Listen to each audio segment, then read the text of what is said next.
Napoleon and wrestling, the strategy of combat. Napoleon Bonaparte, the military genius who reshaped Europe, wasn't just a master of artillery and battlefield tactics. He embodied the very principles that define successful grappling, strategy, adaptation, and control. Much like a wrestler who must dominate every position, Napoleon built his empire by mastering leverage, timing, and relentless pressure. The tactical foundation, from Corsica to continental conquest. Napoleon rose from minor nobility in Corsica to become Emperor of the French. His rise wasn't due to luck, it was strategic. He read voraciously, studied the great generals, and innovated upon their methods.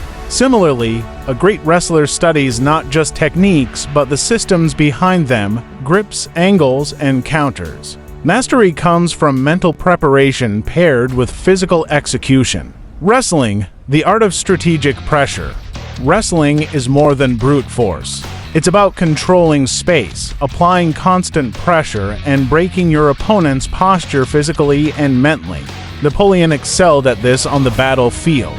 He often used deception, feints, and misdirection to force opponents into bad decisions, like a wrestler baiting a shot only to counter with a sprawl and front headlock. Adaptability in chaos. Napoleon's grappling mindset. One of Napoleon's greatest traits was his ability to adapt mid-battle. At Austerlitz, he let the Allies think he was weak on the right flank only to crush them with a perfectly timed counterattack. In wrestling, the best grapplers do the same. They may give an inch to take a mile, adjusting grips or stances as needed. It's not about what your opponent throws at you, it's how you respond. The mat is the battlefield. Napoleon believed in swift, decisive action to control territory and momentum principles any wrestler knows well. A takedown is like a military charge. Executed with precision, it changes the entire dynamic.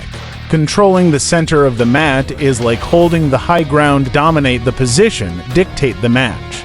Downfall through overreach. The lesson in limits, even Napoleon had limits. His Russian campaign was a cautionary tale in overextension. Just like a wrestler who shoots recklessly without setup, he paid the price. Wrestling teaches humility. If you ignore your gas tank or underestimate your opponent, you'll fall. Strategy must always be balanced with sustainability. Conclusion: in many ways, wrestling is the purest form of strategic combat. Napoleon never stepped on the mat, but his approach to warfare mirrors the grappler's mindset, preparation, pressure, and precise execution. Study the opponent. Control the center. Strike when the time is right. That's how empires and matches are won. If this inspired the general in you, don't forget to like, share, and subscribe to the Martial Labs. We train the body, fuel the mind, and strategize like Napoleon. The mat is our battlefield. Join us in mastering it.